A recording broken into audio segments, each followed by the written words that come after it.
जय हिंद प्यारे साथियों, स्वागत है आप सभी का यूपी पुलिस कांस्टेबल री एग्जाम के लिए जीके जीएस की एक और महत्वपूर्ण प्रैक्टिस सेट में। ये प्रैक्टिस सेट आपके आने वाले एग्जाम के लिए बहुत इंपॉर्टेंट होने वाली है, इसलिए आप सभी लोग वीडियो में लास्ट तक जुड़े रहें। तो चलिए आज की वीडियो शुरू करते हैं। पहला प्रश्न है, गोलाकार दर्पण की परावर्तक सतह के केंद्र को क्या कहा जाता है? वक्रता का केंद्र, मुख्य अक्ष, ध्रुव, वक्रता की त्रिज्या। तो गोलाकार दर्पण की परावर्तक सतह के केंद्र को ध्रुव कहा जाता है। Right option option number C हो जाएगा। एक गोलीय दर्पण के एक तल पर जैसे यहाँ पर चांदी अथवा मरकरी की पॉलिश करके उसके ऊपर लाल रंग का आयरन ऑक्साइड पेंट कर दिया जाता है, इस प्रकार का दर्पण होता है। अगला प्रश्न, सर्वोत्तम गुणवत्ता वाला कोयला जिसमें 80% से लेकर 95% कार्बन पाया जाता है वह कौन सा कोयला होता है?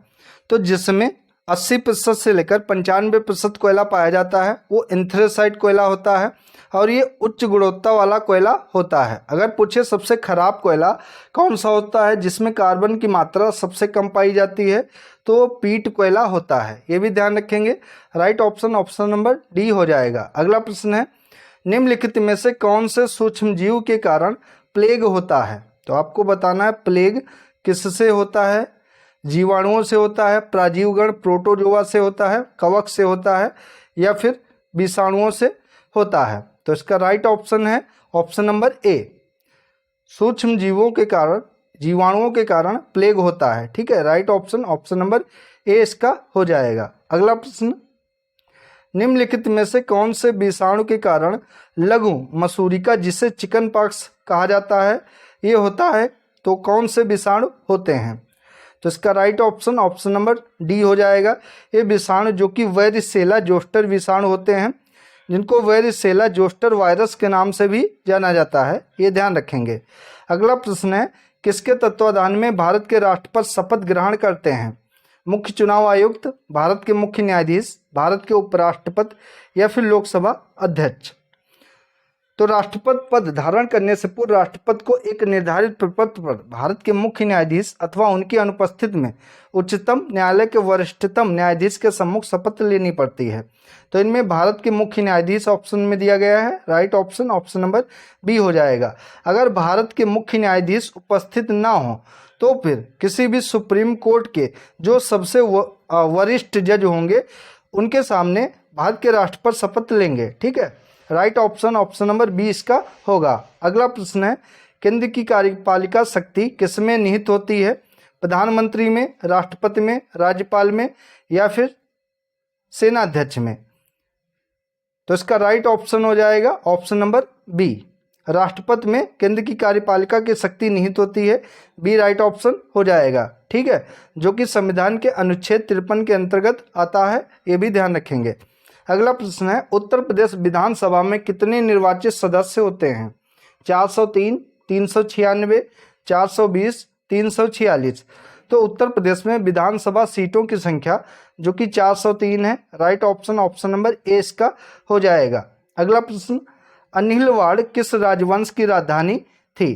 तो अनिलवाड़ जो कि सोलंकी राजवंश की राजधानी थी, तो इसका राइट ऑप्शन हो जाएगा ऑप्शन नंबर डी, सोलंकी राजवंश की राजधानी थी अनिलवाड़। ठीक है, अगर बात करें राष्ट्रकूट राजवंश की राजधानी क्या थी, तो इसकी राजधानी थी मान्यखेत। क्या थी? मान्यखेत, ध्यान रखेंगे। वहीं पाल राजवंश की राजधानी क्या थी? तो पाल राजवंश की राजधानी जो कि थी मुंगेर। ठीक है, ये ध्यान रखेंगे। अगला प्रश्न है, भारत की प्राचीन राजधानी कौन सी थी? मदुरई, पाटलिपुत्र, मिथिला या कन्नौज? तो प्राचीन भारत के राजनीतिक का केंद्र होने के कारण पाटलिपुत्र को भारत की प्राचीन राजधानी के नाम से जाना जाता है। Right option option number B होगा कि भारत की प्राचीन राजधानी जो कि पाटलिपुत्र थी। अगला, अल्बुकर्क ने गोवा को रिक्त स्थान से अधिग्रहित किया था? बीजापुर के सुल्तान से, अंग्रेजों से, हैदराबाद के नवाब से या कृष्णदेव राय से? तो अल्बुकर्क ने गोवा को बीजापुर के सुल्तान से अधिग्रहित किया था। Right option option number A इसका हो जाएगा, बीजापुर के सुल्तान। ठीक है, अल्बुकर्क ने 1510 में गोवा की विजय की और 1511वीं में मलक्का पर कब्जा करके सहित कई लड़ाइयों में पुर्तगाली सेना का भी नेतृत्व किया था, ये भी ध्यान रखेंगे। अगला प्रश्न है, दक्षिण भारत के मालाबार क्षेत्र में किस वर्ष में मोपला विद्रोह हुआ था? तो आपको बताना है मोपला विद्रोह कब हुआ था, 1919 में, 1909 में, 1921 में या फिर 1934 में। तो दक्षिण भारत के मालाबार क्षेत्र में जो कि 1921 में मोपला विद्रोह हुआ था, right option option number C हो जाएगा।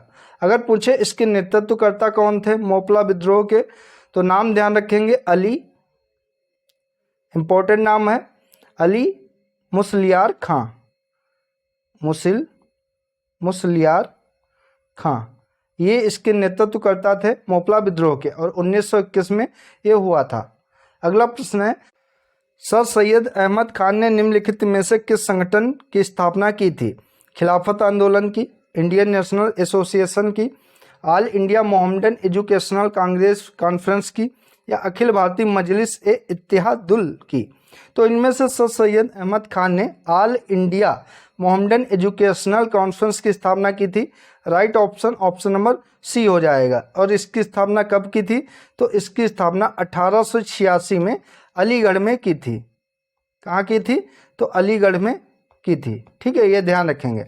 अगला प्रश्न है, राष्ट्रीय कृषि और ग्रामीण विकास बैंक नाबार्ड का मुख्य कार्यालय किस शहर में स्थित है? भोपाल में, मुंबई में, पुणे में या फिर चेन्नई में? तो राष्ट्रीय कृषि और ग्रामीण विकास बैंक, जिसे नाबार्ड के नाम से भी जाना जाता है, इसका मुख्यालय मुंबई में स्थित है, right option option number B हो जाएगा। अक्सर एग्जाम में इसकी स्थापना पूछ ली जाती है कि नाबार्ड की स्थापना कब की गई थी? तो ध्यान रखेंगे 12 जुलाई 1982 को नाबार्ड की स्थापना की गई थी और इसका मुख्यालय मुंबई में है। ठीक है। अगला, 1969 में कितनी बैंकों का राष्ट्रीयकरण किया गया था? 14, 15, 16 या फिर 20? तो 1969 में 14 बैंकों का राष्ट्रीयकरण किया गया था, right option option number A हो जाएगा। ठीक है। और आपको बताना है 2019 में कितनी बैंकों का राष्ट्रीयकरण किया गया था? ठीक है, तो 10 बड़े सार्वजनिक बैंकों का राष्ट्रीयकरण 2019 में किया गया था। ये लेटेस्ट है, पूछा जा सकता है, ध्यान रखेंगे। अगला, निम्न में से कौन सा एक शहर वाला देश है? Singapore, Cambodia, Bahrain, Argentina? तो सिंगापुर जो कि एक शहर वाला देश है जो दक्षिण एशिया में मलेशिया और इंडोनेशिया के बीच में स्थित है, right option option number A इसका होगा। अगला प्रश्न, गैलापागोस द्वीपों का एक द्वीप समूह किसके पश्चिम में है? क्या नाम है? गैलापागोस द्वीपों का एक द्वीप समूह किसके पश्चिम में है? दक्षिण अमेरिका, न्यूजीलैंड, ऑस्ट्रेलिया या फिर उत्तरी अमेरिका? तो इसका राइट ऑप्शन हो जाएगा, ये दक्षिणी अमेरिका के पश्चिम में है, right option option number A होगा। ठीक है, आप वर्ल्ड मैप पर इसको देख सकते हैं, ये नाम देखकर, और दक्षिण अमेरिका की ये पश्चिम में है, गैलापागोस द्वीप। ठीक है। अगला प्रश्न, पेंगुइन पक्षी कहाँ पाया जाता है? अफ्रीका में, उत्तरी अमेरिका में, अंटार्कटिका में या फिर दक्षिण अमेरिका में? तो पेंगुइन पक्षी जो कि अंटार्कटिका में पाया जाता है, और अंटार्कटिका गोलार्ध महाद्वीप विश्व का 5वां बड़ा महाद्वीप है। ठीक है, ये भी ध्यान रखेंगे, right option option number C इसका हो जाएगा। और ये कौन से गोलार्ध में है? ये अक्सर एग्जाम में पूछा जाता है। तो अंटार्कटिका महाद्वीप जो कि दक्षिणी गोलार्ध में है। कौन से गोलार्ध में है? तो दक्षिणी गोलार्ध में है। ये आपके लिए इंपॉर्टेंट है, आप लोग इसको ध्यान रखेंगे, दक्षिणी गोलार्ध में है। ठीक है। अगला क्वेश्चन, निम्नलिखित में से कौन सा शहर गोदावरी नदी के किनारे स्थित नहीं है? नासिक, नवसारी, नांदेड़ या निजामाबाद? तो इनमें से नवसारी जो कि गोदावरी नदी के तट पर स्थित नहीं है, जबकि नासिक, नांदेड़ और निजामाबाद ये तीनों शहर इस नदी के तट पर स्थित हैं, राइट ऑप्शन ऑप्शन नंबर 20 का हो जाएगा। ठीक है। अगला प्रश्न, जारवा किस क्षेत्र के आदिवासियों की एक जाति है? हिमालय, लक्षद्वीप, श्रीलंका, अंडमान द्वीप? तो जारवा जो कि भारत के अंडमान एवं निकोबार द्वीप समूह की एक प्रमुख जनजाति है, right option option number D हो जाएगा, अंडमान द्वीप। अगला प्रश्न, भारत के जनसंख्या इतिहास में किन दशकों को जनसंख्या विस्फोट की अवधि कहा जाता है? ये भी इंपॉर्टेंट क्वेश्चन है। 1921 से लेकर 1951, 1901 से लेकर 1921, 1981 से लेकर 2011 या 1951 से लेकर 1981? तो भारत की जनसंख्या इतिहास में 1951 से लेकर 1981 के दशकों को भारत में जनसंख्या विस्फोट की अवधि के रूप में जाना जाता है। Right option option number D इसका हो जाएगा, 1951 से लेकर 1981। अगला प्रश्न, इलाहाबाद विश्वविद्यालय की स्थापना किस वर्ष की गई थी? 1885, 1887, 1890 या 1891? तो ध्यान रखेंगे, इलाहाबाद विश्वविद्यालय की स्थापना जो कि 23 सितंबर कब की गई थी? 23 सितंबर 1887 को की गई थी। ठीक है ना, ये ध्यान रखेंगे। और यह भारत के चौथे सबसे पुराने विश्वविद्यालयों में से एक है। तो right option option number B हो जाएगा, 1887। अगला प्रश्न, उत्तर प्रदेश के वर्तमान मुख्यमंत्री योगी आदित्यनाथ किस संप्रदाय से संबंधित हैं? नागा, नाथ, कालमुख या फिर माधव? तो योगी आदित्यनाथ जिनका मूल नाम है अजय सिंह बिष्ट, ठीक है, और ये नाथ संप्रदाय से संबंधित है। राइट ऑप्शन ऑप्शन नंबर 20 का होगा। अगला प्रश्न, आगरा की मोती मस्जिद का निर्माण किसके द्वारा करवाया गया था? अकबर के द्वारा, शाहजहां के द्वारा, औरंगजेब के द्वारा या दारा शिकोह के द्वारा?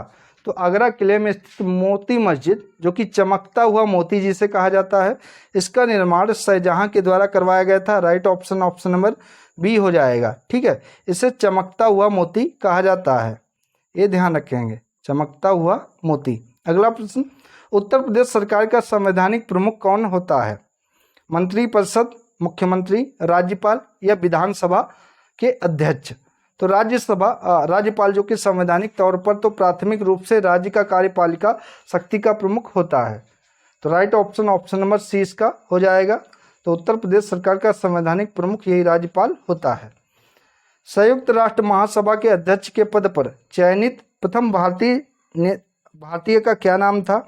जेबी कृपलानी, जवाहरलाल नेहरू, डॉक्टर राजेंद्र प्रसाद, श्रीमती विजया लक्ष्मी पंडित? तो संयुक्त राष्ट्र महासभा के अध्यक्ष पद पर चयनित प्रथम भारतीय जिनका नाम श्रीमती विजय लक्ष्मी पंडित था, और ये 1953 में चयनित हुई थी। Right option option number D इसका हो जाएगा। अगला प्रश्न, भारत की सिलिकॉन वैली किसे कहा जाता है? नई दिल्ली, चेन्नई, बेंगलोर या हैदराबाद? तो सिलिकॉन वैली जो कि बेंगलोर को कहा जाता है। Right option option number C होगा। अगला, वेनेजुएला की राजधानी क्या है? निकोसिया, सान साल्वाडोर, क्योटो या काराकस? तो वेनेजुएला की राजधानी जो कि काराकस है। Right option option number D हो जाएगा। यह जो कि दक्षिण अमेरिका महाद्वीप में स्थित एक देश है वेनेजुएला। अनिर्बान लाहिड़ी मास्टर्स में अपनी दूसरी उपस्थिति दर्ज कराने के लिए इंतजार कर रहे हैं। वह क्या खेलते हैं? गोल्फ, स्क्वैश, टेनिस या पोलो? तो ये गोल्फ खेलते हैं। Right option option number A इसका होगा। अगला, कौन सा अग्निशामक अभिकारक ओजोन के लिए हानिकारक होता है? Carbon dioxide, ammonia, chlorofluorocarbon, CFC या फिर हेलान? तो इनमें से अग्निशामन अभिकारक जो कि ओजोन के लिए सबसे ज़्यादा हानिकारक होता है वो हेलान है। Right option option number D हो जाएगा। ठीक है, और ये एक अक्रिय गैस होती है। किस प्रकार की गैस होती है? तो अक्रिय गैस होती है। अगला प्रश्न, खाद्य श्रृंखला में किसको भोजन से कम ऊर्जा मिलती है? घास, टिड्डा, मेढक या फिर सांप? तो इसमें आपको बताना है कि किसको भोजन से कम ऊर्जा। तो इसमें सबसे कम ऊर्जा जो कि सांप को मिलती है, और सबसे ज़्यादा घास टिड्डा खाता है, टिड्डे को सबसे ज़्यादा मिलती है। फिर मेढक, टिड्डा खाता है तो मेढक को उससे कम मिलती है। फिर सांप मेढक को खाता है तो सांप को सबसे कम इसमें मिलती है। तो right option option number B हो जाएगा। अगर यहाँ पर सांप को जैसे कि मोर खा लेगा या फिर नेवला खा लेगा तो सबसे कम नेवला या फिर सांप को मिलेगी ऊर्जा। ठीक है, तो राइट ऑप्शन इसका बी हो जाएगा, क्योंकि सांप तक ही यहाँ पर श्रृंखला दी गई है। अगला प्रश्न है, उत्तर प्रदेश के राजकीय चिन्ह में इनमें से क्या नहीं है? मछलियाँ, धनुष, तीर, मोर? तो इनमें से मछलियाँ, धनुष, तीर तीनों चीज़ें हैं, लेकिन यहाँ पर मोर नहीं है उत्तर प्रदेश के राजकीय चिन्ह में। इस तरीके से धनुष बाण है यहाँ पे, इस तरीके से। तो right option option number D इसका हो जाएगा। ठीक है, अगला प्रश्न, उत्तर प्रदेश के निम्नलिखित जिलों का उत्तर से दक्षिण का क्रम क्या है? तो आपको सबसे पहले ध्यानपूर्वक जो भी यूपी का मैप है, यूपी का मैप आपको बहुत अच्छे तरीके से देख लेना है।